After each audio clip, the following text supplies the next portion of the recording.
Hey guys, welcome back to another episode of the Corner Black Talk Podcast. It's your boy John, and it's me and one today alone, but it's the one who making his first appearance for the Premier League season. Is the Brandon Saleh. Brandon, welcome in. I was gonna make everybody clap if it was more of us today. Yeah? You good, bro? How are you? Yeah, I'm good. I mean, we wanted to have a bigger cast today, but unfortunately, the rest of the teams didn't score five. They didn't meet the criteria to enter Yeah, the boy. pod this week. It's unfortunate, boy. Yeah, You had to score five, and your star player had to pick up a knock this weekend.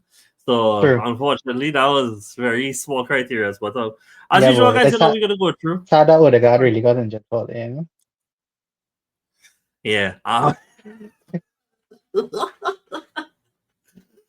Guys, I mean, as all I expect, we're gonna just run through the stuff for this weekend. Last week I did mention that we did play a game. The game didn't come out, and it's because the truth is, guys, when we played the game, it has so much editing to do with it because it took us an eternity to do it. But the intention is for this week for it to come out because I should have time to finish editing this week. I'm gonna tell you what it is. We played the alphabet game. That is what it was, and I so wanted Brandon there for that. Guys, what I tell you, I genuinely believe you'll really enjoy it. I hope you guys do watch it because, dog, I've watched like three different channels do the alphabet game on YouTube, right? And every time it's me, right? I nerdy. I do it too, right? And I just did like, so how it is all in again, these things, thing. So I sit down there under the time constraints, and Adel was being a B word and hurried up real fast. And I just did like, dog, how I can't, dog, I feel like it's like, see out there, like obvious stuff. But I hope you guys enjoy it. But yeah, guys, like I said, we're gonna run through the Premier League weekend. Last week I also did mention that we're gonna start doing team of the week. But I also felt like it was Brandon's concept, and I shouldn't do it without him here. So we're gonna introduce it with Brandon this week. And the last thing in housekeeping is we are actually getting a sponsor. Um, but I'm not sure if I'll include it this week because I still have to shoot the promo video for them. But you guys will look out for that coming soon. It'll also be included on like our TikToks and stuff like that. So, be on the lookout for that as well. We growing, right? We get notice and stuff like that. So thank you guys so much. So no better place to start this weekend, Brandon, than last week I did it chronologically, But you know what, dog? This week I don't want to. We're gonna start with City versus Spurs. And what we're gonna do, guys, through this entire pod is because Brandon did miss the predictions pod. I'm gonna give him space on top of obviously analyzing the game. We're gonna like just give him a little space to like say what he felt about the team going into the season and how that might have even changed after the first two game weeks so far into our Premier League year. So City versus Spurs, everybody know by now City was losing 2-0 at halftime.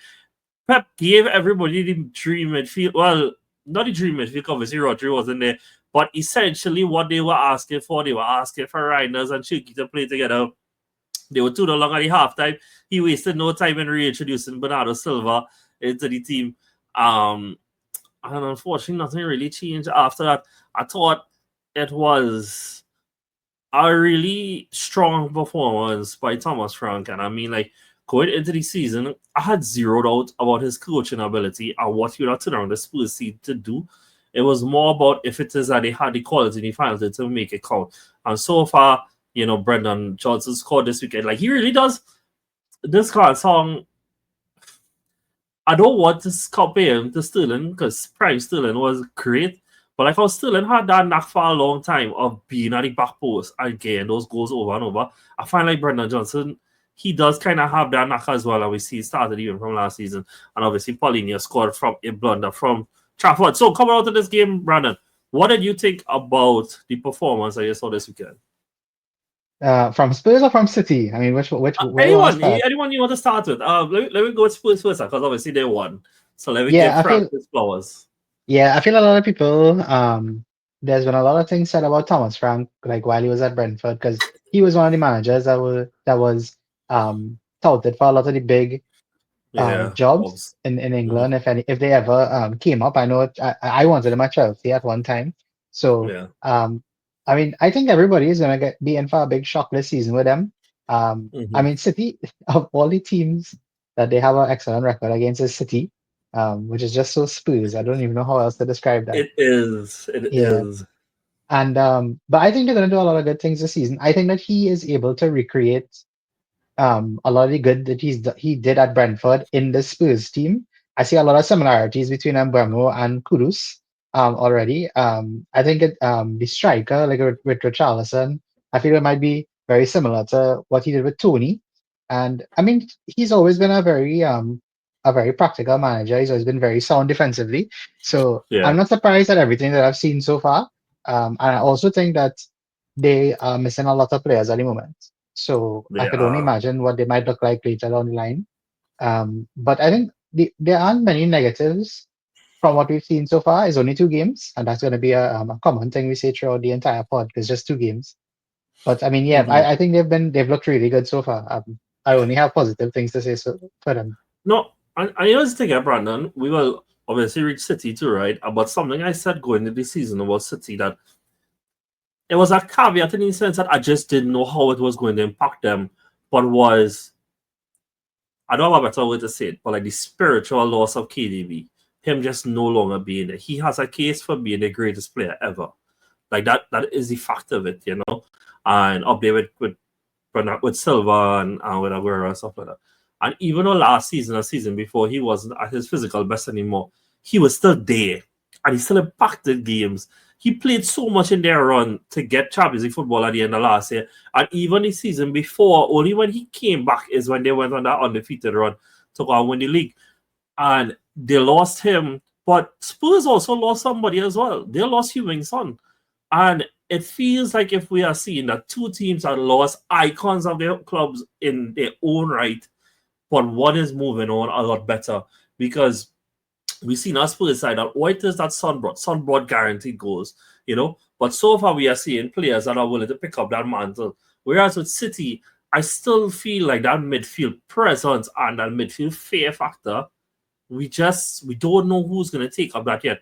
And now again, within their own rights, I think KDB has an argument for being, probably one of the greatest midfielders the Premier League has ever seen and stuff like that, right? So obviously there's a chasm that will always be hard to fill. But when you look at how Spurs feel like if they really embrace this new chapter, and it feels like they really have bought into what Frank is preparing to take them on with this journey, I'm not sure how you feel about that, but yeah. Yeah. I mean, I totally agree with you. And I feel like, um, e- especially when I mean, I know I'm taking it from the Spurs perspective. I feel like they they have a lot of they have a lot of room to improve. And I mean, Yeah. we're gonna see how good they really are when they start Champions League. And I don't know why. I just have a strange feeling about them. Just looking at them for the first bits of the season, and with the first two games, I find they look real impressive, boy. Like way better than I thought they were going to be. And Yeah. I hope they could continue like that because I'm a huge fan of Frank. So Yeah. I hope I And I hope he mean, really does well. I am as well. And so, and the thing is, right, going into the season, they only had signed Kudus at that point. Obviously, we know I've failed attempts to sign other players since then. But like my entire premise on them, and like the only reason I didn't put them top five already was just because I didn't know what the front line was gonna look like. But we look at Kudus, you make such a great comparison that he already looked like he's being used similarly to Mbeumo and to good reason that if it is that they give him even more tools, if he continues to bring the best out of Richarlison, if it is they probably get that 10, because I feel like they're still missing that the sky's the limit for the Spurs side. And I mean, that Yeah. sounds so hyperbolic after two games. But the truth is, I have put my neck out there defending Thomas Frank for so long, and I genuinely believe. I mean, Brandon, this is an example, right, bro? The last two seasons, we've witnessed teams come up and gone right back down all six teams. Come up, going right back down. Who in the last couple of years have you seen adapted to the Premier League better than Frank? And the truth is, Yeah, he's bro, probably the only one. I, And I Marco feel Silva, Mark. maybe him. So I was gonna say him and Marco Silva. I think is the only managers who came up with their team and they're still here. Like I could be wrong, eh? No, I don't even think so because like Bournemouth get promoted recently, but Iraola wasn't the manager when he came up. Wolves went through a whole bunch of managers. So I like all those mid-level teams have gone through the mill, right? but Frank was still there. And the truth is, it was up to them that never lose Frank in the first place is only because, he got offered a bigger job. And to be quite honest, we just mentioned Marcus Silva. I think he's somebody who's also in line to probably get a shot at a bigger job at some point as well. But we'll talk about Fulham later on. But yeah, and so before we go to City, going into the season then, you see, it's hard to answer this question without it being tainted by 2 games in, so it's completely fine. But how are you feeling about Spurs and for the season? Well, I mean, I had them at 6, right? At the start, Yeah, when we did the predictions and stuff. So, I mean, this is not out of the realms for me. I mean, I kind of felt that this is how they would have been, and this is how they would have performed. So I just waiting to see for the rest of the season how they look, because if they continue like this, I mean, they're going to be in it for the long run, and I don't think any of us really want that, if we're being honest. yeah. And I think obviously Spurs, right? So there's a part of me that just has to detest them, right? But there is a part of me that's really curious to see like Frank with a big club resources because every day we see in them get linked to new players, and just yesterday they got a $70 million bid rejected for Nico Paz of Como. They clearly are trying to get players in. What does a Thomas Frank side with backing look like? And I mean, like, we all know Postecoglou won a trophy last year, and with all respect for him winning a European trophy, they were 17th. And with all the injury caveats in the world, just like with United, those two clubs should never be that low. Especially when you look at the players on the team sheet. So, as I rightly say, bro, it's only up. And, first time we're going to get to see Thomas Frank coaching in the Champions League as well, which is going to be something to see. So, moving on to City now. Obviously, City, it felt like people went really high on City the first week and came back down. And I personally, Brandon, watched the first game, I guess, I told you this, say it again.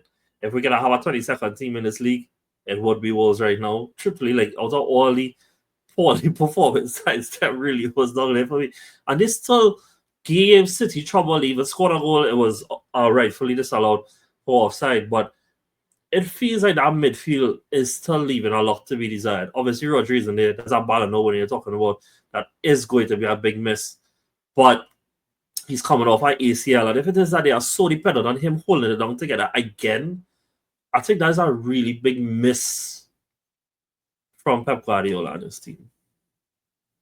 Well, Right? I mean, uh, boy, I want to tell you exactly what I felt, because the first game, I think that was as free flowing as they could be. So you saw everything that was good about them. But Wolves weren't, as I say, Wolves are not very good. So they weren't able to show you all the negatives that City have. And I feel like in this game, that's where you really saw it. I feel like they have a big problem in defense right now. Um, I don't know. I really don't know what Pep is trying to do in the defense right now, if I'm being quite honest with you.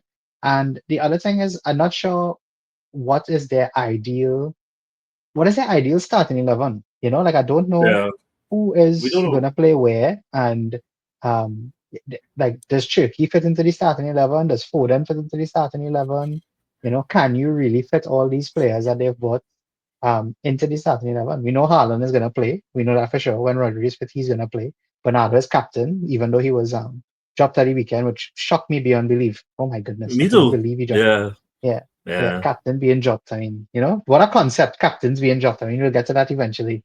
But Yeah. yeah, but I'm not worried about City, because I mean, I told you this a few days ago. Pep, I believe the status he's only finished second, Below second, well, below twice. second twice in his career. Yeah. So Yeah. I mean, that in itself is a ridiculous stat. So I'm not too worried about City, if I'm being honest. I mean, frankly, I really don't care if City aren't doing well. But the truth is that it was really like a Jekyll and Hyde performance from City, and because Yeah. Yeah. they didn't look good against Spurs at all. Like, I felt like they had chances, but they weren't clinical enough, and I felt like some of their play overall just wasn't good at all. Tricky. Can I, can I tell you? Yeah, go ahead. No, I was gonna just say, like, one of the things that really stunned me was after such a 5-star performance, like, there was a lot of changes too. Now, obviously, Aitnuri one was he started the game and had to come off because he got Yeah, injured, right? So that one was enforced, but like he took out Bernardo Silva, he took out Doku as well. And like I felt like, you got the team clicking firstly and you change things around. And it's not just that, oh well, John is only two players that he changed. But I think it's also roles that change, right? Because like in the first game, we saw like more of like 2 8s with Bernardo Silva and with Reinders and both took chances going forward and coming back. Whereas with Chirky, you're not gonna get that back and forth football with him. You're not gonna get that industry going back and forward. And so it was more like on Reinders having to stay back, which kind of I thought Reinders had a pretty poor game. I know we said the entire midfield, but like I think like after it felt like he set this super high precedent in the first week to get the next week, it was a big drop Yeah. off. And it just felt weird to me that in a season where Pep is looking to go back upwards, that like he didn't even let them try to gel. And it does lend to what you said, right? Is that we don't know what's Pep's best side. You call two players there, and the one I would want to train there as well is Gvardiol. But outside of that, I'm not sure who's gonna start. And I think like going into the season, Brandon, one of the key things, boy, is something that with Pep that we always had, was it was indisputable that Pep Guardiola had 4, 5, 6 of the best players in the world. Like when you watched it, the team, you knew they had 4, 5, 6 players that could have walked into any team. But like right now, when you compare this side to 2 years ago, we're looking at Rodri, and we're looking at Haaland, that undisputedly goes into any other side. But everybody else is up for debate. And I think that's a big reason why that there is concerns going into City over this year, was that the lack of trust in the players there. Now, I don't think that is all on the window and stuff like that. I think like part of it is players just not progressing the way that he thought they would have. I mean, dog, Ruben Dias is 28. He shouldn't be seen as shaky as he's being seen now. Foden is someone that's supposed to take up a lot of responsibility. There's been injuries there, but I think like some of the recruitment also probably has been a bit questionable, especially in the defense. You're looking at Mateus Nunes is starting right back, which is It is what it like is.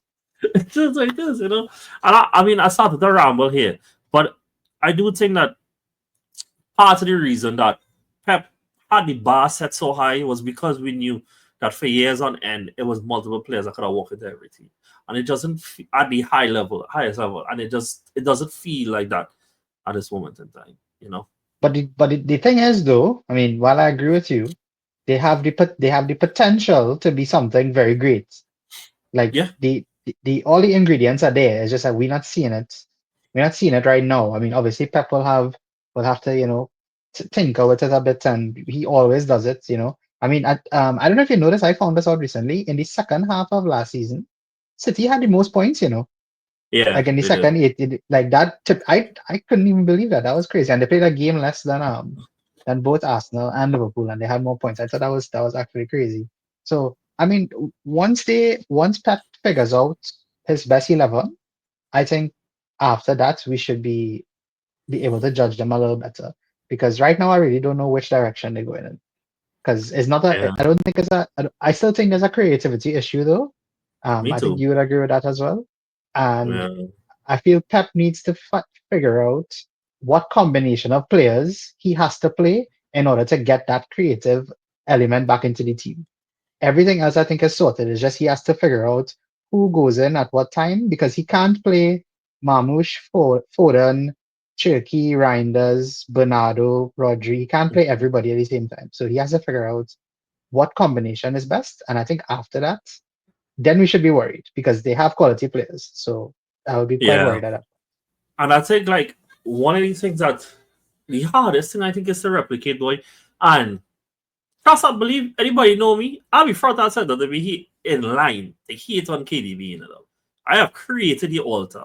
I have listed this man as like my top 3 hated players ever. But that doesn't mean I doesn't respect what he's given, right? And I think like a big part of it was like when David Silva peak, well, physical peak Bernardo Silva, Gundogan, and KDB, what they all offered was not just creativity or control, but also athleticism. Like they were able to run all over the park. The ability to counter press and to provide support everywhere was consistent no matter which combination. And I think like that work rate is something that goes under the radar with pep teams. Like we don't talk about work rate with pep teams, like with club team, we talk about how Henderson and like now love and this and now. But we don't talk about work rate with pep teams. And to counter press the way that they did, it takes work rate, right? And it's a find the balance that's gonna offer them that. That's not something that Turkey came into fame with a reputation of doing. It's not something that Foden really has a reputation of doing. It's something that Reinders does. But Nico Gonzalez, Roger coming off at ACL, what does he physically look like for the season as well? So all those things question marks that needs to be answered. You obviously had a second going into the season. 2 games in. Is there any was it concerns that you would have for them that might stop them from achieving that or better? I think the ultimate one is the defense, because I've seen too many times from last season to the start of the season that the defense just worries me a lot. I'm not worried about them attacking wise, because once you're able to feed Haaland, whether it be in a 5 minutes span, you could easily win a game. But the key for them is like not self-destructing at the back. That's the best way I could use it. Like you could see with Trafford over the weekend, like that's self-destruct button. Like that you Yeah. don't that doesn't need to happen, right? So that's my only concern, because and that's been a thing with City for a little while now, with just the defensive individual problems. And I think that's the only thing he will have to sort out. I can't see it anything more concerning than that. Yeah, no, fully Do agree, you bro. have a concern about City though? Like other than Is this the same thing is defense and also like we mentioned creativity already, right? Because like here's the other thing too, right? We know what Haaland is a monster in his own sense, And he had a game at the weekend where he didn't have like clear cut chances, but he got chances and he didn't make the most of them. And the thing is that I think this season more than ever, and I don't mean this, I think towards Haaland, but more towards his squad, is that he has more pressure on him now than ever to score.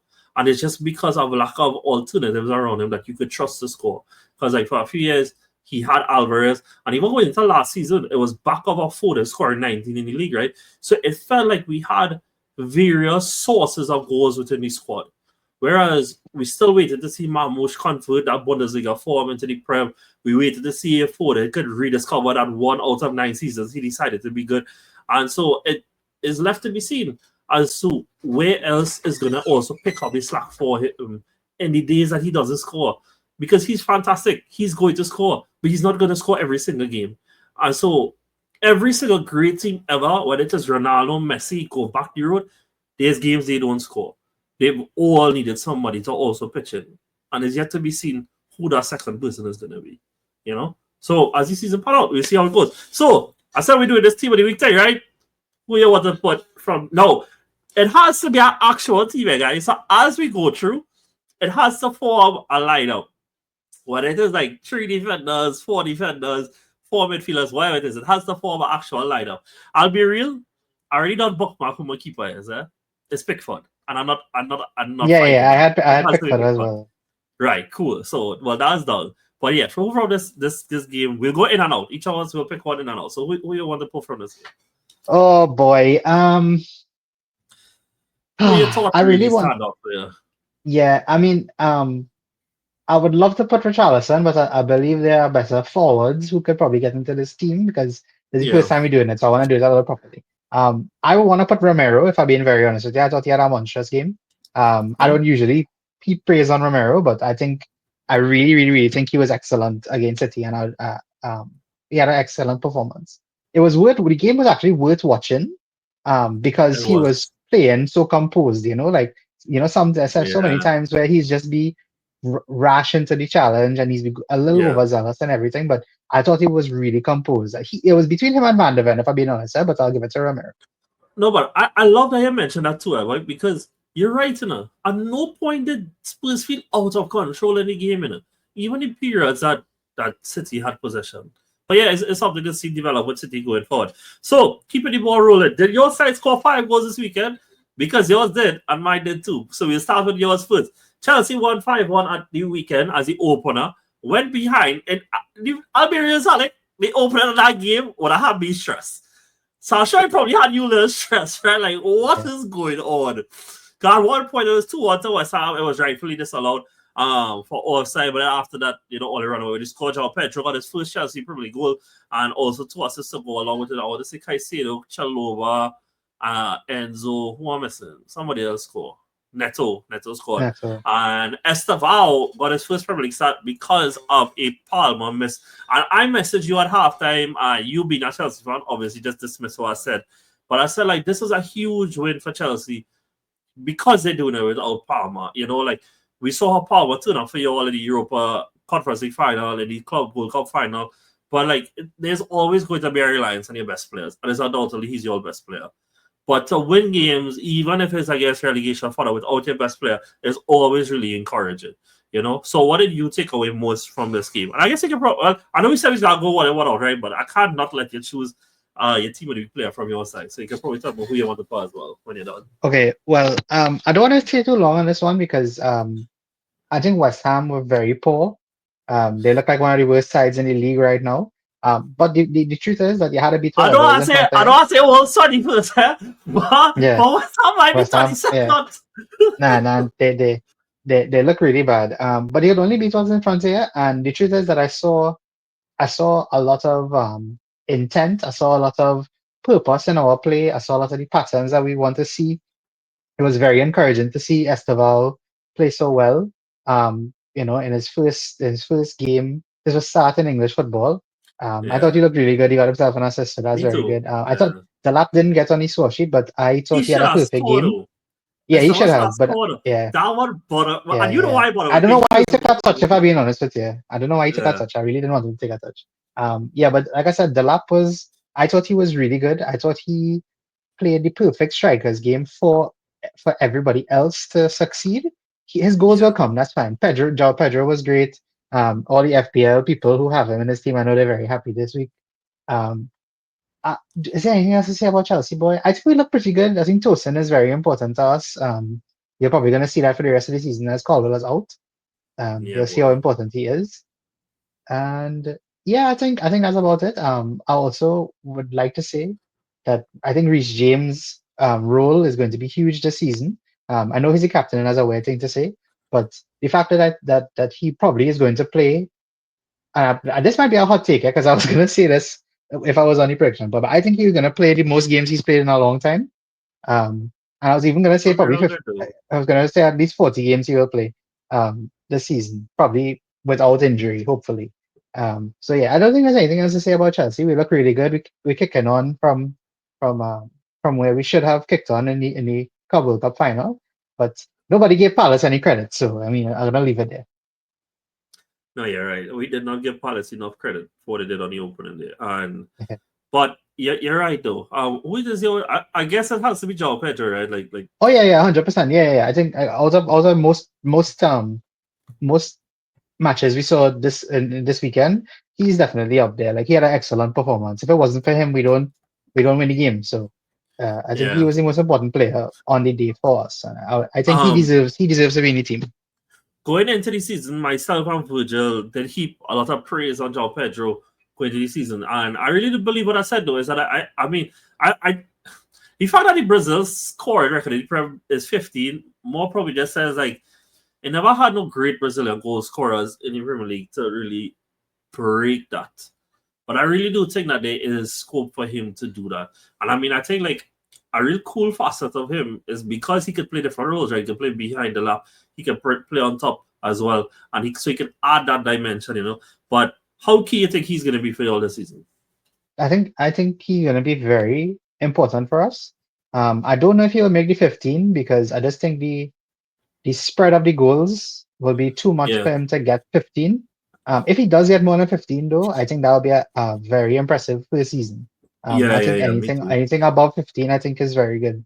Um, but he will be very key. I know Virgil had him for most goals and most assists or something like that, and I think that's a little bit crazy.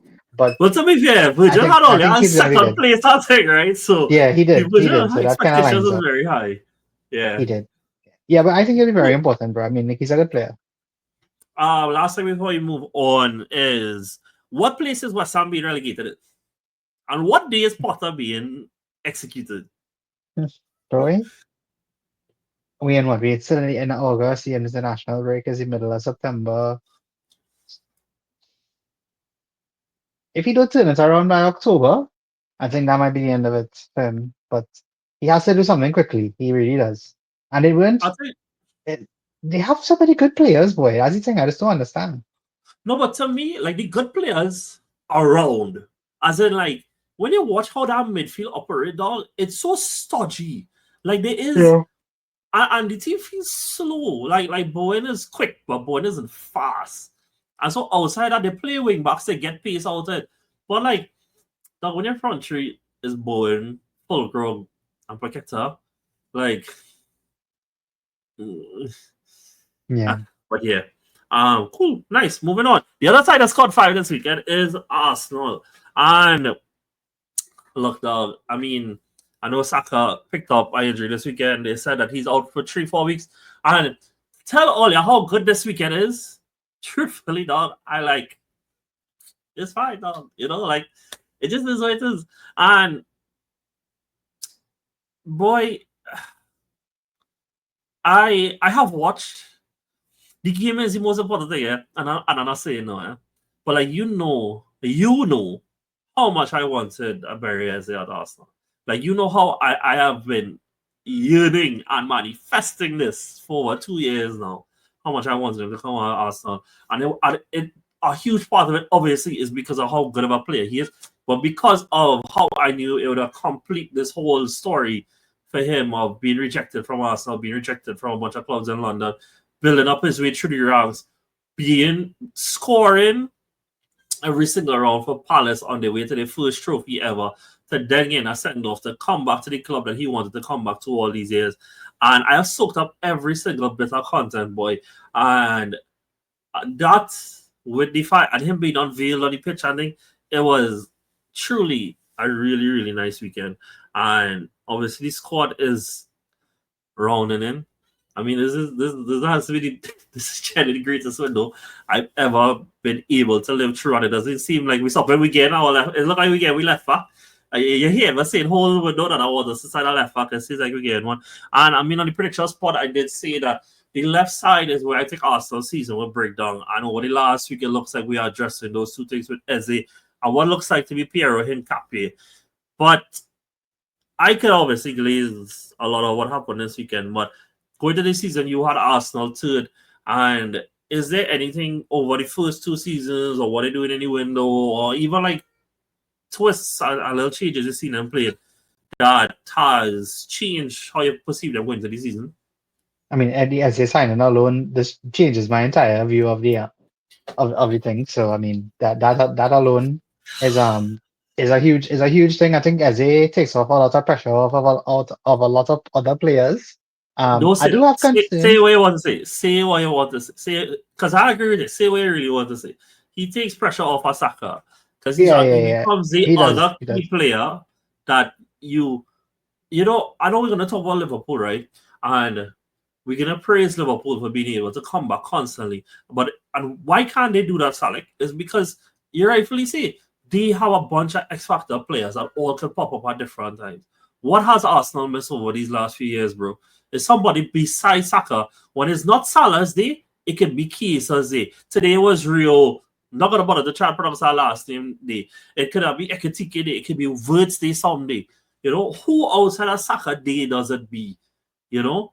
And when it is that it has to be Rice or it has to be a set or something, I also sign somebody that you genuinely believe, dog, like put it on my back, bro, because I'm accustomed carrying ties across the line, dog, and have somebody else have to do that.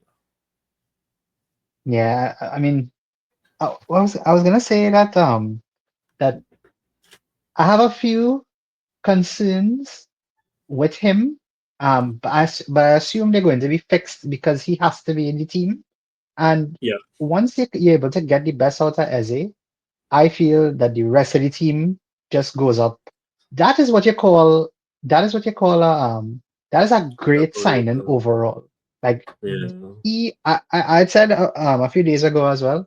I think you all have picked up two, if arguably the two best players outside of the top six, for the big six from the past 5 years maybe, and Yeah, yeah, yeah. it's a this is the statement signing. I don't think Gyökeres, this is a bigger signing than Gyökeres is. It is as huge as any signing. Because I think if Eze went to any of the other teams, that is a huge signing for them. And the fact that he's gone to y'all, I think it takes y'all up. The expectations for y'all are way higher now. Because you have the striker that everybody said that you didn't need. Saka now has somebody to take the load off. And y'all have the best defense in the league. Why should you not be winning the league? Like Yeah, that is what, and I mean the performance against Leeds just weighs into that even more because Gyökeres got on the score sheet twice. Saka even had a good game before he went off, unfortunately. And you have squad depth now. You have good players. You yeah, have players who could play, all over. And I just think that y'all are in a very good place right now. And the at the end of the season, hopefully you have something to show for it. yeah. No, I mean, obviously, I fully agree, bro. And I think, like, obviously, this is the first time I've ever seen my club do this much business in the window. But, like, at no point any of it, like, I think as far as we get caught up too much in, like, order of signings. But the reason that Arsenal fans have cared about order of signings is because they have trauma of the past of not seeing all needs addressed in a window. And so when they see you sign and Saka back up before you sign somebody that actually start on the left, or you see you sign Saka back up before you sign the striker, and then if you don't get the striker that everybody want, the first thing they're gonna say is like finances and stuff like that. And so being able to see every need addressed, like I did, my disposition going into the season was that for me it was splitting hairs between us and Liverpool. That's me. That doesn't have to be everybody else. That was me. And I said that our breakdown would have come down to stuff that us as a side wouldn't be able to execute consistently on one side of the pitch across a whole season, and that's not good enough for a side that want to win the league. Whereas with the Liverpool's faults, I will get it because they conceded 2 goals right through. I don't think to rely on other teams to always execute at the highest level against Liverpool gonna always happen. And so if I had to compare the two things, I had to give it to Liverpool. Because even if our side does execute like we see in these last weeks, Liverpool has enough game changers to push it over the edge for them. But now I've seen the two concerns addressed. So you know what, dog? My mentality now is now bring it on. I'm so excited, bro. I have not ever since that tweet from Ornstein on Wednesday, whatever it was, I have not stopped smiling. Like truthfully. I've wanted this player for so long. As we talk about how much things that he adds, futures, I have no worry about the fit. I've watched James Walcott and all these other people talk you know what I'm talking about right now. Well, the Cristiano Ronaldo profile picture. I've watched all their videos and how he can be used in the side of the left and how he gonna work. And even beyond pure fit, bro, the whole squad seems ready. I had Odegaard come off at the weekend and my 18-year-old come on, and truthfully, I thought he was better than him. I think he added more. I think he added a way more drive, and we started to see the whole squad full out. So, like, my perspective is completely bring it on, And next week is obviously Anfield. It obviously sucks going in with Osaka. But you know what? Last year was Brandon. Last year would have mean that if I was in the same scenario, I'd have probably had to start TNE or Sterling on the wing. This year, bro, is a Gyökeres and Madueke. So you know what, dog? Bring it on. Player for this week. I I want to just gotta give it to Timber. Good I, thing. I I don't hope think I it's was I was anybody hoping to else. give it to Timber. I was hoping Yeah, you no, did. can't be anybody else besides Timber. And I think like one of the really good things that I am seeing in this season is that we are forcing transitions a lot better. And I just think there's so much of the team is going to benefit from that. And Arsenal signed 2 players. I was in the top 5 for dribbles last season. We talk about the next factor, right? Madueke and Eze, even if the former probably wasn't my choice, they add that in some way, shape, or form.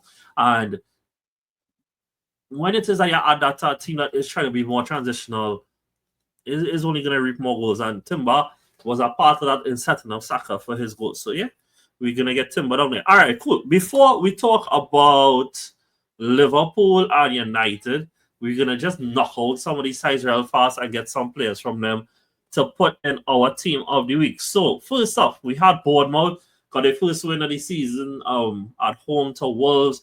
They got in the game that kind of helped them out. So, who it is that you would like to put from Bournemouth? This if it was me, I'll probably put Semenyo again.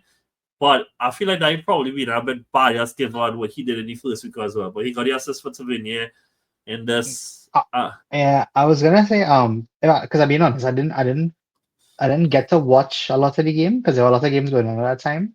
Yeah, But I wanted to give it to Tavernier, if I've been honest with you, and I wanted to play cool. him like on either wing, either probably right. Nice. So Tavernier on the right. Nice. Cool. Moving on. Brentford win against Aston Villa and making his debut on scoring was Utara, who just signed from Bournemouth. And Can we I stick mean, with Tara on the left? yeah, we can stick with Utara on the left. That is no problem. But just real quickly, my Brandon. Obviously, you know that I had Villa high in my predictions. But like, bro, I think the starting season was absolutely shambolic from them. And like, I promise you, I did not do this to like set up Emery and TM dog. But I just think like dog, I watch this team and I expect so much more than what I'm seeing. They are playing like they don't know each other. Like flat Yeah. out. The passes are horrendous. The forward line is not on the same wavelength at all. And I've been real. I know that he's a cult hero for that club, dog. But it's time to rest on John McGinn a little bit though. Like it's 2025, but it's 26 though. He can't be started. So concerns. Are you worried about Villa? Because I am. I genuinely am. Well, I guess I'm probably one of the only people who isn't as worried about Villa because I've been trying to tell people that Watkins is a serial slow starter in the league, He and is. he's not going to kick on until like probably about October when he usually does. Hmm. And I just don't see a lot of individual brilliance coming out of players in the team. Like Tielemans is still good. I don't know where they're really gonna get it outside of Watkins and Tielemans. And again, I mean the defense is always a concern because for the past however many years, the defense hasn't been great. So I mean I'm a little bit concerned, and I would be concerned because I don't know where this spark or where this turn is going to come from, or who is going to cause this turn. I feel like there's too many questions at Villa right now. If I've been honest with Yeah. you, Yeah. No, I agree, bro. because they I have know about that 1 point, PSR. right? They have 1 point from 2 games. Yes, Yeah, and they were fortunate to face Newcastle without a striker to get a point yeah. though, because they were horrendous. They were terrible. Cool. And the next problem is dog is that they have 90% of their income is covering their wages, which is why their PSR state is absolutely terrible. And I don't know who they're gonna bring in. Like it had to probably be some loads or something, but I have Hmm. no idea what they're gonna do. Cool, nice. Moving on. Burnley get their first one. Brandon, it took Leicester up until game week 11 last year to get their first win this season. We are 3 weeks in, and all three promoted sides All already have three have 3 won points. already. All above United too. Even better. But Correct. Burnley obviously won this weekend, and Colin and Anthony scored and assisted each other just to go through this weekend. But I, like many, on the Sunderland train will not be hopping off. As long as Xhaka is there, they'll always have a fan in me. But I also irrationally have a soft spot for Scott Parker. And I think it's big from them to not let this snowball. And it's a huge thing from them to already be on the board for 3 points. It already looks like you're between them and the three promoted sides and the Brentfords and the Wolves and the West Hams. We're going to have a competitive relegation fight. This is not going to be straightforward. It's not going to be some side sitting at the bottom with 4 points in October, hopefully. So who from this you want to give as for the team of the week? Is either Cullen Or Anthony? or Anthony. I'd really like Estev's performance as well in Yeah, defense. yeah. He also had a good performance. But you know what? I'll give it to Cullen. I think Cullen was pretty good in the game actually. Nice. Colin, it is. Cullen Um, is in midfield, right? He playing in midfield. yeah. He played. So it's him and Ugochukwu of all Right, that right, they make of the pivot. But yeah, bro. Big result for them. Big result for them. Cool. Moving on. Crystal Palace versus Forest. Palace scored first, I believe. Yeah, Sarr had scored and Hudson or equalized later on. Bro, I don't know if you have been taking it Hudson since the start of the season, but actually, this squad start like on fire now. Like his game against Brentford was really really good. and I had them as underperforming for the season. Honestly, I am sticking by that for now, just because like obviously you've been reading everything I've been reading off field with them. It seems extremely turbulent. Um, right now, the sporting director who you saw at Arsenal, he's not allowed on the training ground, and apparently he's signing players that Nuno doesn't want, which is causing a bit of rift there. But what does you have to say for these two sides, and who you want to put forward? Well, I wanted you to actually take this one because this is a kind of hard game to pick. So I wanted you to Okay. pick this one. Sure, I will. But go ahead and tell me what does you have to say about these two sides? Um, I'm very excited to see Palace for the rest of the season. I think Gazna has the right idea of how to move the team on past Eze. I think Yeah, Sa is going to have a very good season. So I'm very excited about them, and I think Forest not going to go away. I think they're still going to they're still going to be good. I don't know what Nuno's situation is going to be even next week. I can't even tell you in a week's time what it's going to be like. But I still think yeah, they have good enough players. Wood is scoring again, so you never know. But once he's scoring, anything is possible. But yeah, yeah, they have good players too, bro. Like they kept Gibbs White. They signed this guy Ndoye, who looks really good as well. They still have yeah. Wood. I like it Milenkovic, though. Murillo, Aina, Nico Williams. They have good players. So I mean, I would keep one eye on Forest for the rest of the season, if I'm being honest. For now, this is gonna sound like a couple there, but I'm gonna say Gahey as my choice. And I think like Wolves, I remember Wolves, Palace did hold on a lot in this game, and Forest did keep going at them. And I think Gahey, between him and Lacroix, but dog, this is so underrated, dog. I thought Lacroix wasn't that. I didn't know how good he really was coming to the Prem, but since he has come, bro, Yeah, he's I a have beast, actually bro. been, bro, he's been amazing. Say you know what, dog? Go ahead, Lacroix. Lacroix is my pick. Yeah, he's a beast. So the defenders are Lacroix and Lacroix, Romero. Romero, and Timber. So one more to Wow. put in there. It don't have to be like straight off left back, right back. If we do get that though, it'll be great. But if not, it's fine. And Yeah. last season, Everton versus Brighton. Brighton No, definitely Pickford. hasn't. Yeah, it has to be Pickford, right? But I just wanted to say, bro, like I had them as my surprise team for the season. Grealish get his first start, bro. And as I said in the Who group was chat this? today, there's currently a poster of Grealish in the Everton kit in Jadon Sancho room as he looks freed in the way that Sancho wants to be freed. But Grealish, he look he look happy though. Like I don't have another way to say it other than he does look happy. I think between him, Barry, and Dye Dibbling, they signed today. Mhm. I think Everton is going to be a really nice side, which probably says more about how Leeds did open the season. That Leeds did actually have them under pressure for a while. They just tie in the end, but I And think a lucky Everton. penalty. And a terrible call for a penalty, dog. But a really, really nice side. And I think they're gonna have a good season. But yeah, Pickford definitely in goal. Cool. How much more players you need, boy? On I three believe more. two. Or is it three? Three more. Okay. But this Oh no, yes, but of this course. lines We up missed. because at the end Uh, of the day, I wanted two from the Newcastle Liverpool game. And I'm being real, okay. I have my two in mind, but actually 90% sure you also going to pick them too. So I really not worried. Cool. Before we get on to that, we leave it that one flat. That was such a tasty game, right? Is the 1-1 draw between Man United and Fulham. Until Salix Joy, his ball swap player, he scored in this game to equalize in Emil Smith Rowe. Made in Haaland because he will be assisted the goal too. United still have not seen somebody score for the season because they were dog as our own goal. And they are 1 point from six so far. But hey, you know what they do have by Brandon? That opening day performance versus Arsenal. So now let me just give them a little clap real quick though. Fantastic for Bro, them. don't you find it crazy that they were happier after a game that they lost rather than a game that they drew? Don't you find that crazy? I Bro, find that that's how hilarious. bad it is.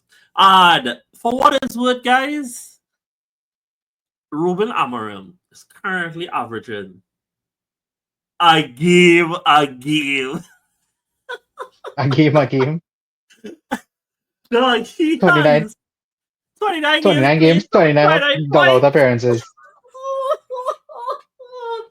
No, it's absolutely terrible. Look, I obviously had them high on at eight. Eight is looking high for them right now. Imagine that. At least I am not Yuan, eh? Yuan had them fifth. He had them in Champions League next year. But they obviously signed talent. I mean, you know me, and XG over performance. I already went into that. They started the game nice, but like, bro, as United plays, dog, I I don't actually think as a Bruno hater anymore. Because like I just don't really care.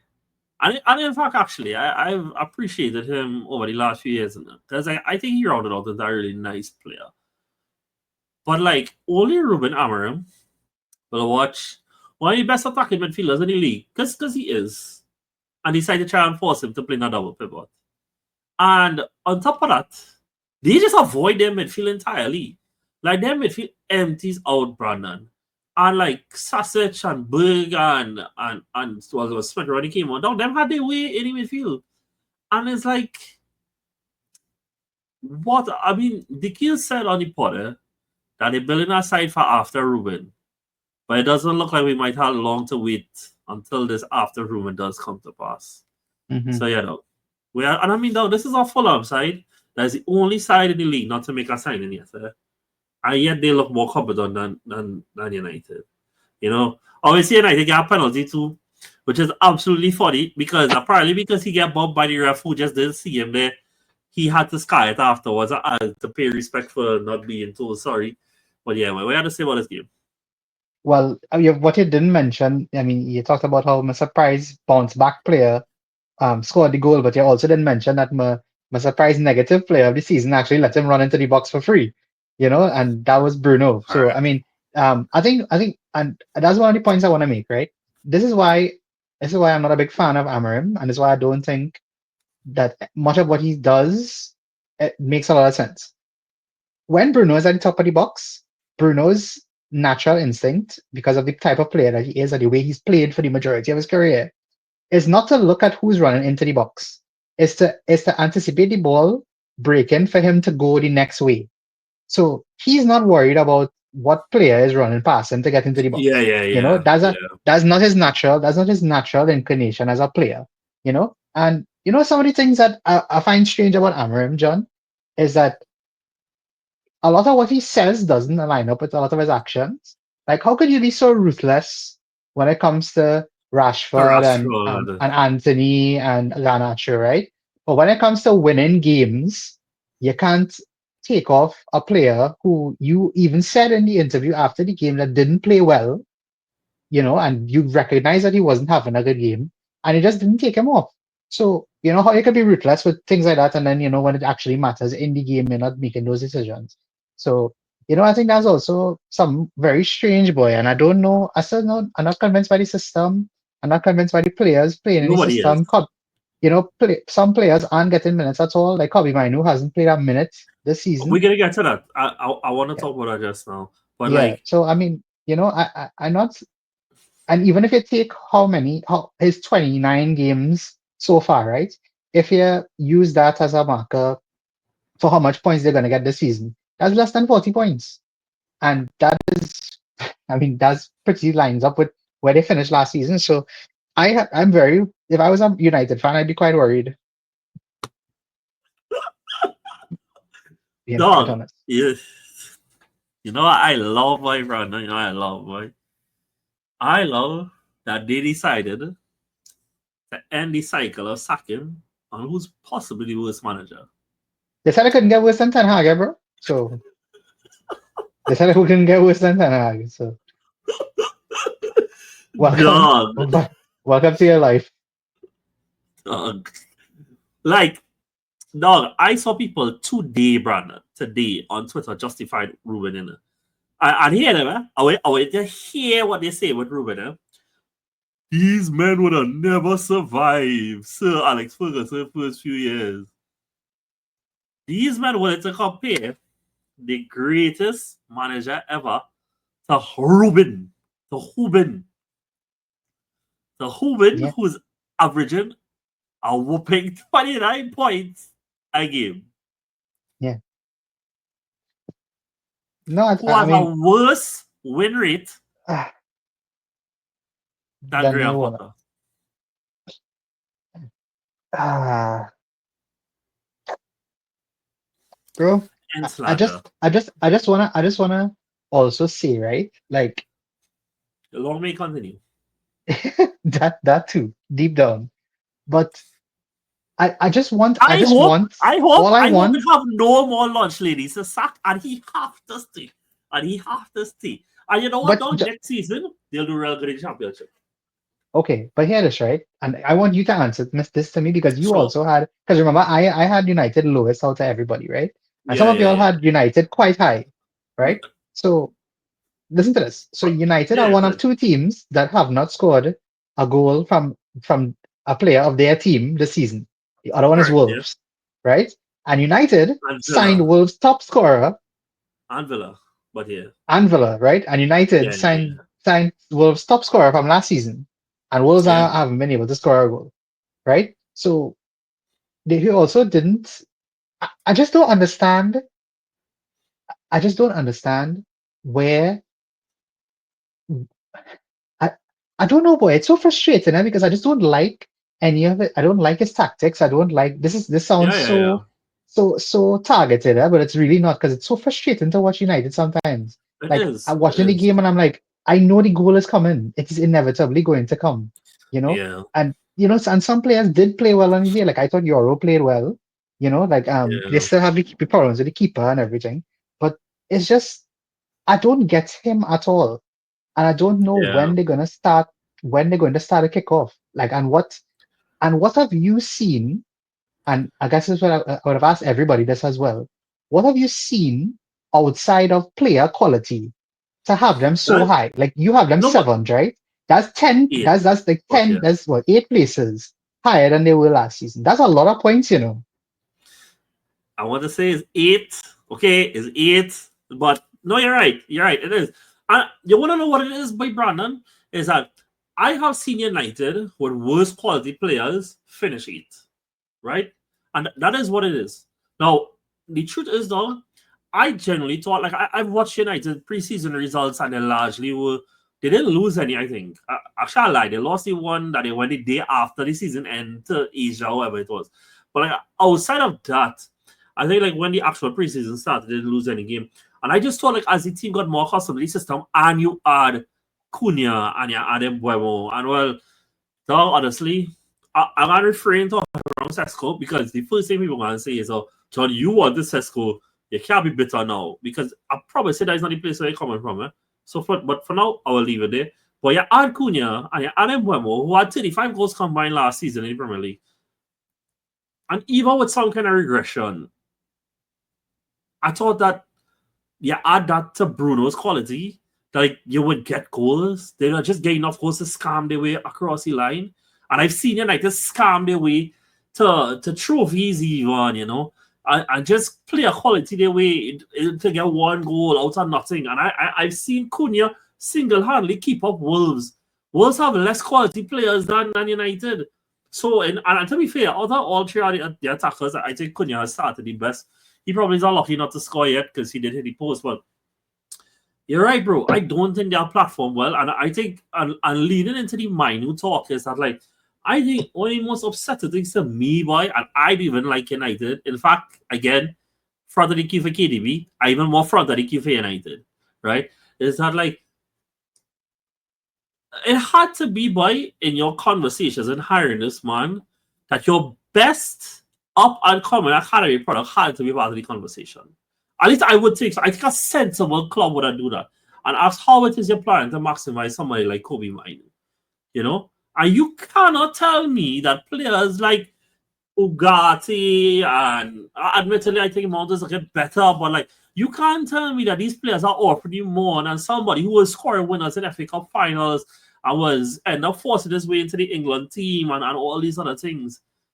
And like he just has become a non-factor. The point that today reports are coming out that he's looking to go.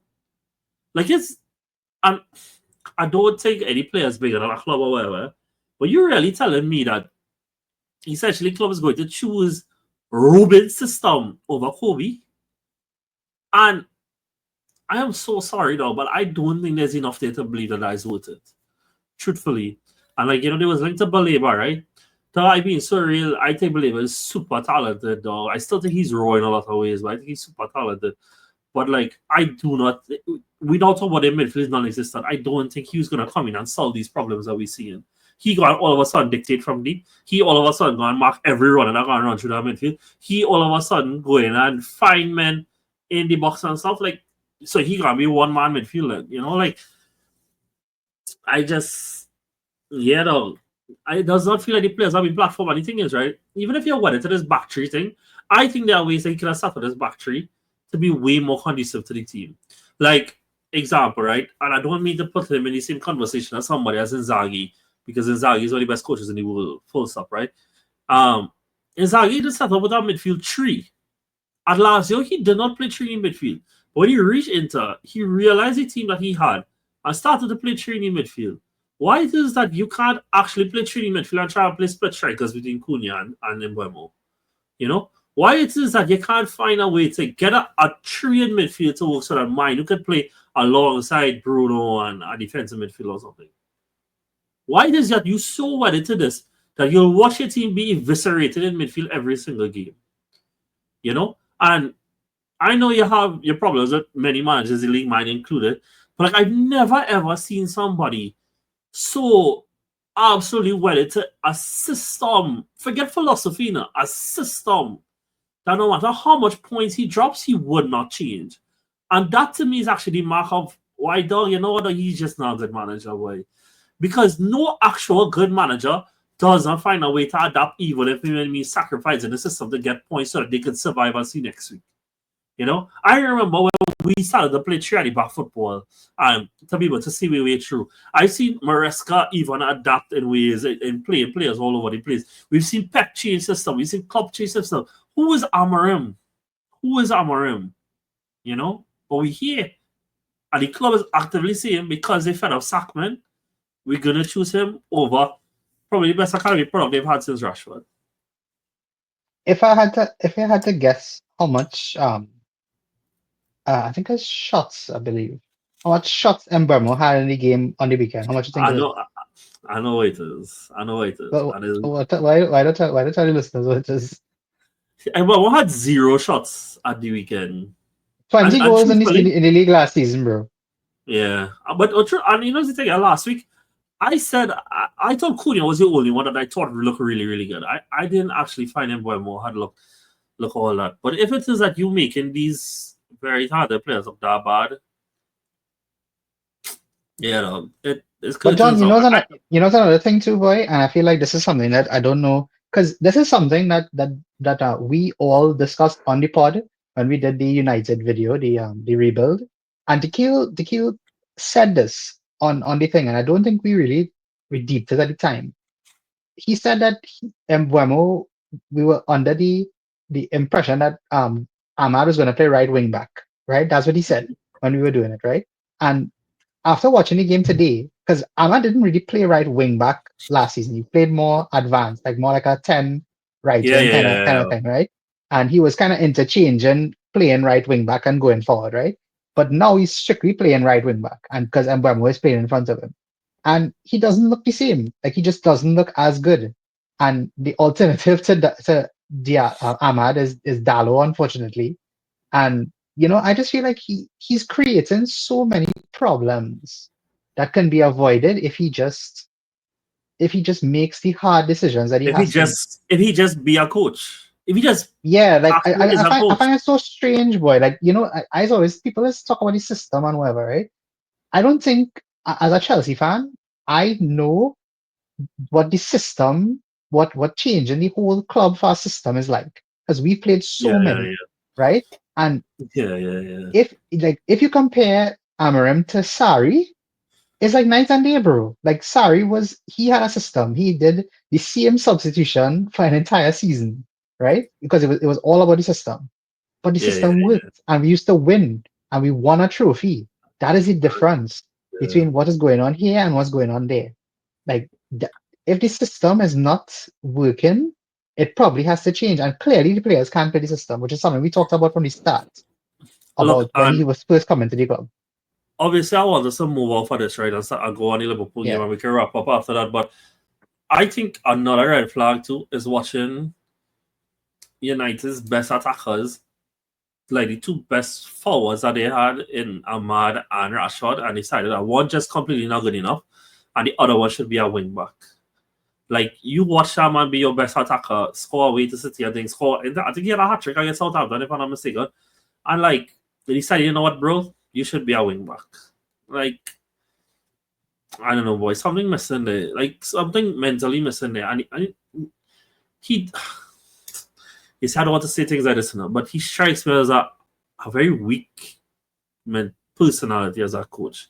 And I think that's like weak in terms of like he gotta keep his system in, but Brandon, when you watch that man on the touchline, I can compare him to every other manager in this league, even the ones they do like, he does not scream like he actually has conviction in what he's doing will eventually work. He doesn't look like he has actual conviction that this will one day reap benefits. It's more like this is yeah, all he knows, and it's not gonna go beyond there. yeah. You know? The other thing with Amarim though is that I acknowledge that he's a young manager, right? But Yeah, you can't have the expectations of Man United on what they have for themselves, and and think that he's going to bring that. Because I've heard so much times for the season, I know we're trying to move on, so I don't want to talk too much on this, but I've heard so much it's times cool. for the season so Mhm. far that people said that they don't have Europe and that's going to be to their advantage. What has given you any kind of, you know, any kind of, evidence to say that that's what's going to happen? Like they haven't done anything under this manager to suggest that, they're going to be better with less games. Yeah, Sometimes less and games isn't a good thing. no, and the thing is right is it. No, you won't believe I actually had something there and I lost it, but I agree with what you're saying, and you say that they're gonna get better, but if it is that these players, and you know, the thing, the players even look like they actually believe in the system. You know, if your system maximizing the lit dog, what is we really doing here, dog? Like, like, Oh, he's one like, of the few players actually playing in his correct position yeah, in the yeah, team, yeah. to be honest. But I don't Yeah. know, boy. It again, I think it is just so not unfortunate for me. It's a blessing that United decided to end the cycle of sacking on somebody who is probably the worst coach out of all the last few. And I've always been super critical about Ten Hag, eh? But like this man I making know. Ten Hag look like Ancelotti, dog. Like, and you know the thing now, I would have fight on Ten Hag till the days going. Ten Hag has basically destroyed Leverkusen's squad at this point. Get everybody looking to leave. But like that man, even amidst all the criticism I had of him, had what it took to get his team to believe that they could win things. You know, even amidst poor results, however, but like conviction in one-off games to get it to perform. You know, like obviously he won two trophies, so and I could never take that away from him. And to be quite honest, dog, the best game I've ever seen Bruno Fernandes play in his life, the only game that actually made me stand up and was like, fair play, was that FA Cup final on the Ten Hag. Like absolutely fantastic performance, dog. And they say it couldn't get worse. Hmm. Amram said, "Hold my beer." Um, Player from this game, boy. I I'm okay with Euro. It does kind of mean that we going with. Well, you could even say Timbers at centre back, but I'm okay with Euro. If that's somebody else you want to put, you could say so. But yeah, I'm not gonna sit up here and pretend like Fulham was all that either. To be quite honest, with you. It was actually kind of until Smith Rowe come on, it felt a bit lethargic. But then when he came on and decided, and like they had belief, he started to move and they had belief that it was really going anyway. But it also has to fit in the team too. And the two men I have that I want to put in is also midfielders from the other game. Although one of them play right back this weekend, but he's ostensibly a midfielder. But well, actually, because he played right back this weekend, we'll put him in Um, defense. You want to pick a midfielder? I don't mind. I don't mind from Iwobi. From anyone. I don't mind Iwobi. I don't mind. Uh,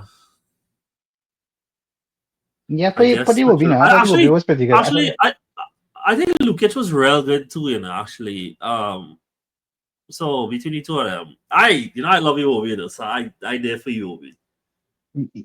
but I see, I wanted to put a Liverpool midfielder. So So I can tell you from now the person I was from Liverpool, so was like. yeah, but that was one for me as well. But Also, I was gonna right. put a defender from Newcastle. So, all right, obviously we get ahead of ourselves, right?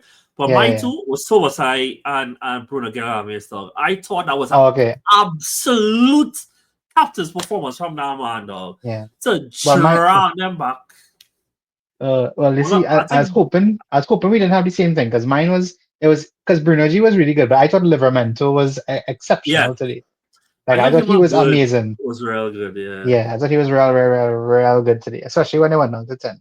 So I mean, yeah, I guess we'll get to that when we talk about it. You could put Iwobi, I guess. All Um, right. we could kind of figure it out after. All right, cool. Last We'll game, put him away. guys. Yeah, well, no, we don't bring it up, dog. Let me get what we one time. So to finish out the team of the week, I would like to go with I really stick with it, but sorry, I really want to go with Sobosai and Bruno. But Okay. I will let you hear your argument if you want to do something else. But Well, I I mean, thought, Soboslai is kind of self-explanatory, right? Because we both have him, so he definitely going in for sure. yeah. And I just thought by, like, not just that he equipped himself well at right back, yeah? But you know what, dog? I thought that he was one of the few men that really maintained their composure throughout that game. Like, obviously, we'll talk about how the game really went and how I wasn't sure if I was watching WWE, if I was watching the Premier League at some points. But he maintained his composure throughout the game, and he obviously won't get the assist, but he get our last goal for them now. And don't go down the Hmm. stat sheet, but he get our last goal for them. Yeah. So, all right, cool guys. So, in totality, our very first team of the season goes as Pickford in goal. Defense is Timber, Romero, LaCroix, Soboslai. Midfield is Colin, Iwobi, and Bruno Galarmis. And your front three is Tavernier, Chao Pedro, and Utara. So, I like it. I actually really like it. So look out for that every single week, guys. So in the game itself, like we said, Joel Linton did his best WWE impression. Unfortunately came off crying. But it was a lot of this game had me feeling the exact same way I felt about both teams in game week one. One is that Newcastle clearly are lacking a center Striker. forward striker, right? And on Liverpool side is that again it seems to have defensive problems. So obviously game when Liverpool went 2-0 up, Hugo Ekitike came man like dog, who needs this? Who needs this now? Like who needs that now? Like, and again, like the first thing that you are no one and then would say is that like, you're just saying like he's a rival fan, but like I mean this with all respect. How you gonna watch Hugo and tell him you're not bro and sit down? Or you know what bro and play left wing? How you gonna watch what this man doing your first 3 games into this season, dog? He has a goal in every single game so far. And tell that man go and sit down, boy. Like I be so really like I tell you this already though. I follow this man since real himself and a PSG side him. And I thought for a while like it wasn't gonna work out for him. That Itala just wasn't gonna recognize Frankfurt. He went boom. Now he going even more boom. So I right to say this man should be France starter striker though. That might be going too big, too fast. But I'm right to say that man should be France starter striker. Every single left-sided player that play with this man tribe, dog. We look at Marmouche, we look at Gakpo. You telling me Mbappe, who longing for somebody to play up top with, not going to survive with him? Dog, this man next year for World Cup should be starting for France. So that might be a hot take, dog, but I don't care. He should be starting for France next year, though. And so he scored, Graven scored on his first game back as well. And then Bruno G made it 2-1. Then, what's the man named by Osula? Osula. Osula, sorry. He scored off the bench. And then Rio, again, not going to try and pronounce that name, scored in the dregs of the game. And no, man, I said Johnny just saying this. I kid you not, by Brandon. I saw that man waiting on the sideline. I was like, it's the most Liverpool thing ever for this man to come on and score. It is the most Liverpool thing ever for this man to come on and score the winner. It going and Yeah. happen. and so said, so done. So yeah, no. Let me take it from the Newcastle side first, right? Because obviously Liverpool is the reigning champions and the title elect for most people, including both me and you. So we'll probably talk more about that. But Newcastle, great character to come back from behind. Anthony Gordon is an absolute idiot for what he do there. And I've been real. Simon Hooper is a clown for not giving us a red card any moment. That man studs reach to the man knee, and I don't know how that could be anything besides a red card. But credit to Newcastle for fight from behind. But once again, they had momentum in this game. They had momentum versus Aston Villa as well. And both weeks we saw just lack of presence in the box that killing them. And the thing is, boy, somebody had asked me why it is they like what Callum Wilson. And I think like we don't need to get into all of it, but like it does seem to me like they went into the summer not thinking that this Isak thing would have evolved the way that it did. And even if they didn't get a backup striker, they still have Isak. But this lack of striker killed them 2 games in a row. And this is a side that want to be Champions League every single week. This 6 points that they lost, I promise you it's going to come back and bite them later on in the season. I would not be surprised if when they resolve all this, they sign whoever, they go on their run and they get some points. I could probably say, Brandon, we're probably going to be watching a 6-point gap at the end of the season. And we're going to watch about these 2 games when they had chances to score and the lack of striker cost them.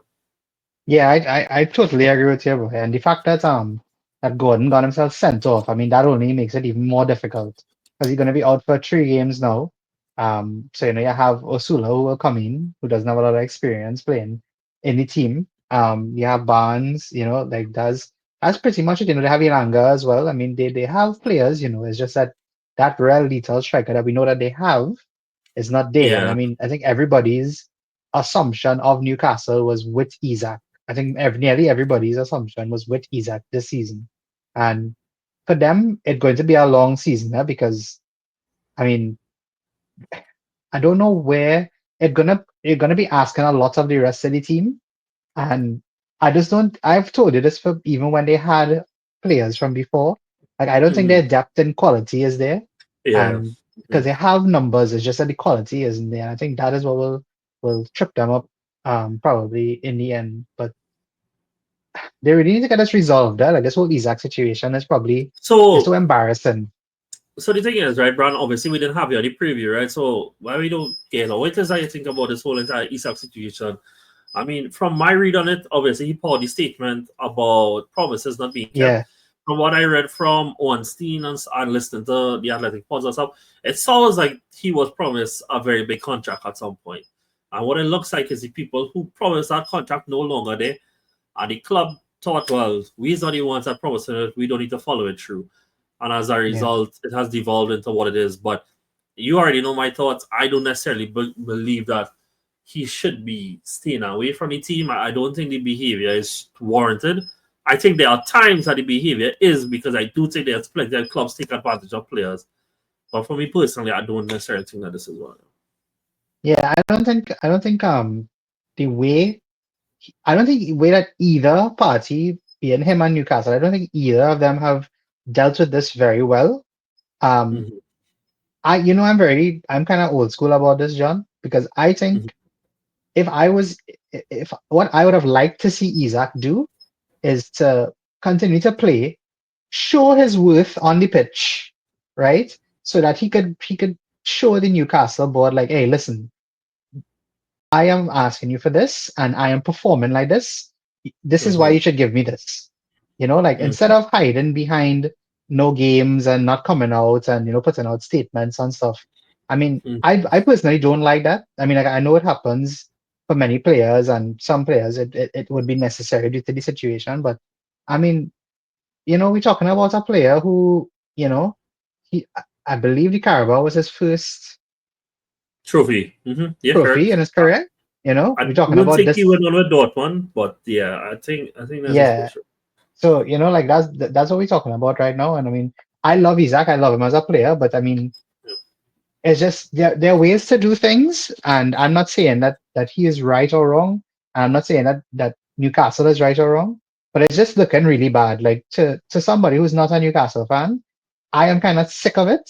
Like I'm Yeah, kind me of too. tired of seeing every day like, oh, Isaac might go and he might talk or he's not training or whatever every day. Like if he wasn't training yesterday, I didn't think he'd be training today, nor did I. So, it just I kind of bored of it at this point, if I'm being honest with you. Yeah. So No, I hope no, there's a me too. resolution at some point. But if I had to tell you what my opinion is, I don't think he plays for Newcastle for the rest of the season. Whether he stays or not, I don't think he plays.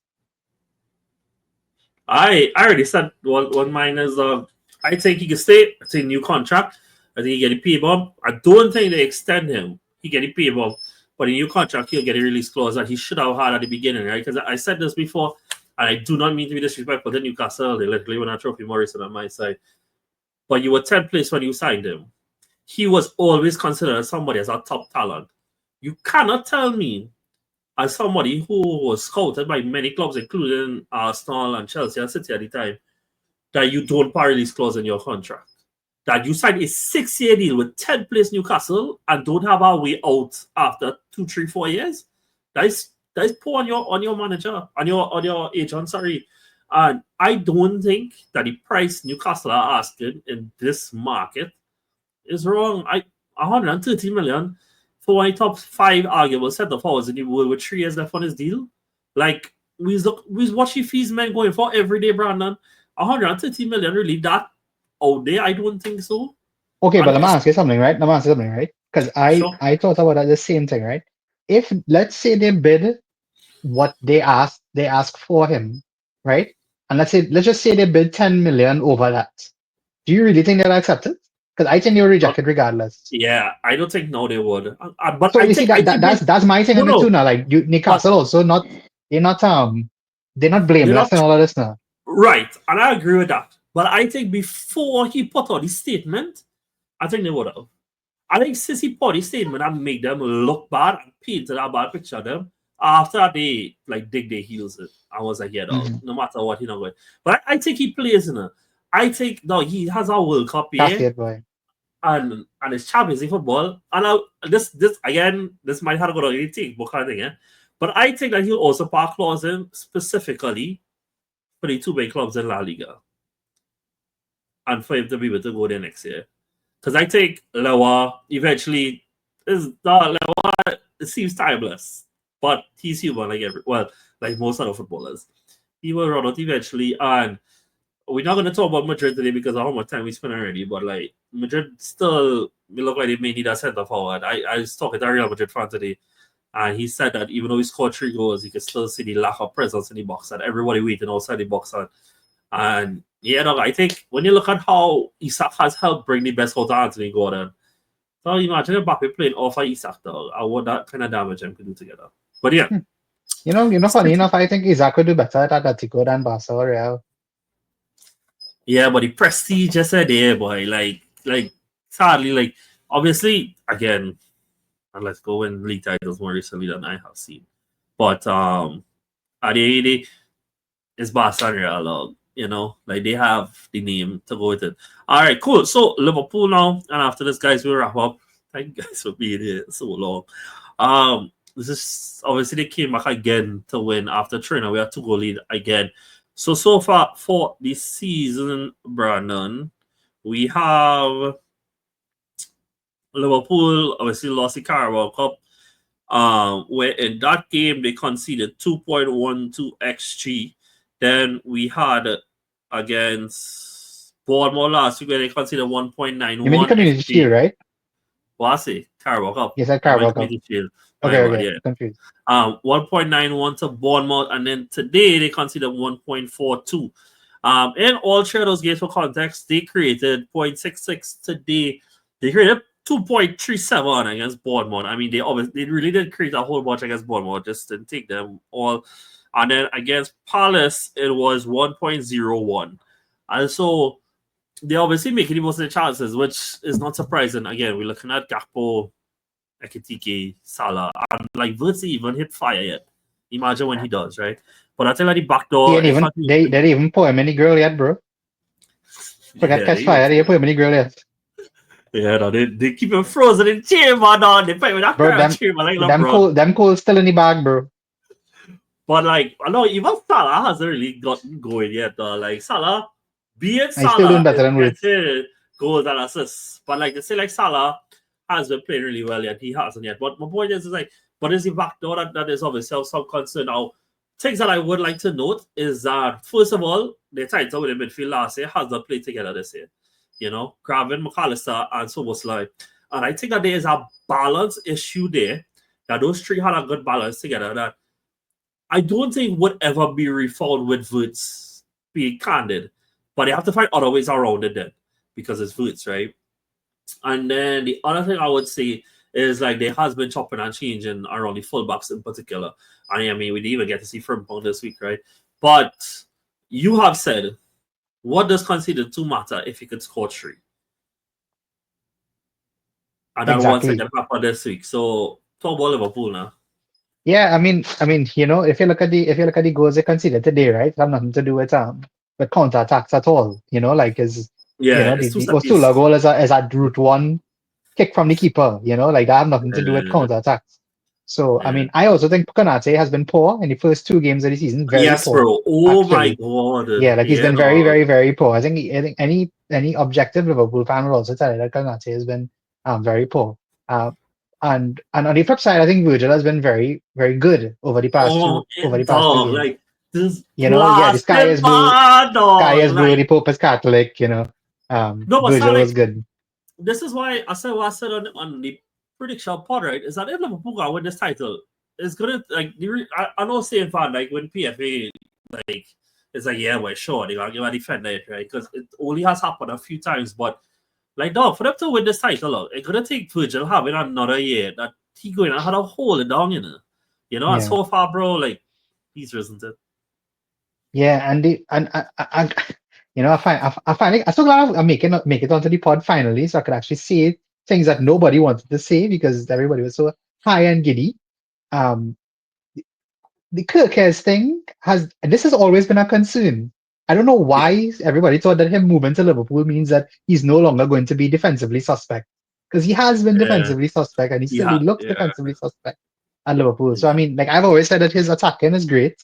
His defending is as a fullback is not great. So that I mean that's the main thing. But I mean I still maintain that if they score, so they can score at will. Like look at today, Ekatiki's goal for me is a perfect example. It's is a first time shot off the post into the goal. It doesn't get more clinical than that. And Mhm. if you have players that could take that inch that you give them and turn it into something as good as a chance like that, even Gravenberg shot it goes through Bruno's legs and off the post into the goal. Like these are the fine margins that you're dealing with. And when you have players that Liverpool have in attack, that's what's going to take them over the line because we know what they can do. We know what Virgil can do defensively. The rest of the team will gel eventually, and they have Allison to keep them safe if they need them. But going forward, they're so little, bro, and Salah hasn't kicked off yet. So when that does happen, you're going to be looking at probably 3 goals a game. You're looking at maybe almost up to 4. And it's hard enough to score 1 goal against good teams, Yeah, especially when you're searching for a goal. And that's another thing too. Like Liverpool also one of the few times where I think they got a little complacent in the game because they were playing against 10 men, which is something you don't normally see. And yeah, so once they avoid the complacency part, I just think the attack, the attack is just so formidable. It's arguably the best in the league if you want to look at it that way.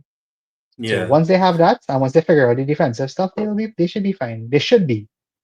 Well, that's the thing, right? I still think like I think it's a bit not reductive, but dismissive. That is what I want to say. Dismissive to say that the defense that has been operated so far that it can't keep going like this.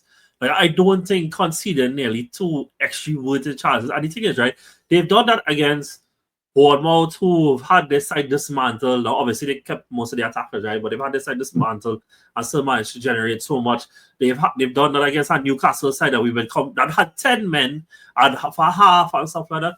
I think like there is some concern that sides that aren't put together yet for the season have still managed to create that much.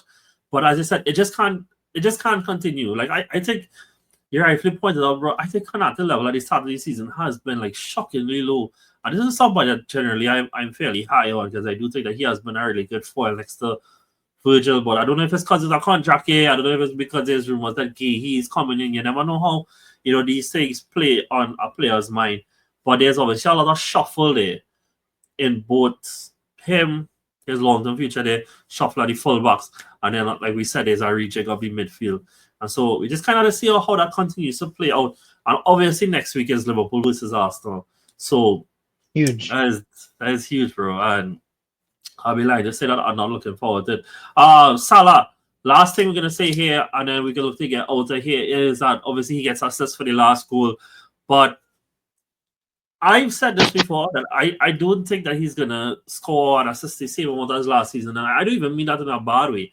I just think, like, there is some adjustment that's going to happen with this is the first time in Salah's career at Liverpool that he's going to have to consistently play with somebody who's an out-and-out number 10. And I think, like, with that, and not just that, but without Trent. And I think, like, both of those things coming together, because, like, I don't, because Coutinho was there for, like, half a season before he left, and only really the second half of that season did he take off, right? But he hasn't often played with an out-and-out number 10. It's mostly been with three-man midfields and stuff like that. And I think now there's just a side that just doesn't default to look for him for everything. There's a side that there's confidence in the entire front four to get things done, as well as because it's no longer Trent, the ball isn't always funneling to the right side. So I just think naturally there would be some drop-off in output, but I wouldn't say that he's been playing bad. I don't think he's been playing any different than he's been playing before. It's just he's not going to get the ball as often as he would have gotten before. And I think, like, probably short-term people might worry, but I think for the longer-term future for Liverpool, I don't think it's a bad thing as long as they obviously continue to win. Because he isn't, again, with all due respect, right? He isn't the future. He's the now. And however long the now lasts, be it last. But Ekitike, Wirtz, these players are the future. Well, I would also like to put it here as well that he's also not ever had a lethal striker, a lethal like a Katiki as well. So that's another thing. Yeah. So I think that you also need to take that one into consideration as well. Because I think Salah. Say that again. Sorry. Oh, I was just saying. I think he's actually been trying to pass more for other players. Yeah. A lot of that. Well, with Trent gone, he's the creative hub of the team, right? So yeah. But yeah, I don't have any actual concerns, despite he not started with a hat trick on the opening day. Like he actually wow. before. Wow. Yeah. But yeah. Yeah, I think that's actually it with Newcastle, bro. Newcastle and Spurs in the window are really doing too good. But the difference is Spurs doing well on the field. Newcastle just Yeah. And Gordon is just an idiot, though. Sorry to say, Gordon is an idiot. And them come back in spite of him. Because, yeah. That's all I had to say. If you have anything else to add, you could let me know. If not, you can get out of here. No, I just want to say one last thing before we go. I really like the referee announcements after the VAR check on the monitors. Yeah, I love that. I find, I don't know if people think it's woke nonsense, but I really love it. I think it's like it's very good explanation. It's very clear. I think that it could long may it continue. Really, very right now. I think it's been very good. Would you like a challenge system introduced to football? That's a whole episode. That's a whole nother episode by itself. But yes. Yeah, me too. I do too. All right, guys, cool. I think we can knock it on the head there. Thank you guys so much for being with us, Brandon. I'll say this on the end, though. Talking with you about football is actually one of my favorite things to do, and I do actually like it when it's me and you alone sometimes. It's always be good. All right, guys, cool. Catch you guys. I really do hope guys are listen to this, and I do power the game later this week. But your boy has a very busy life. But yeah, catch you guys next time. See you soon. Take it easy later.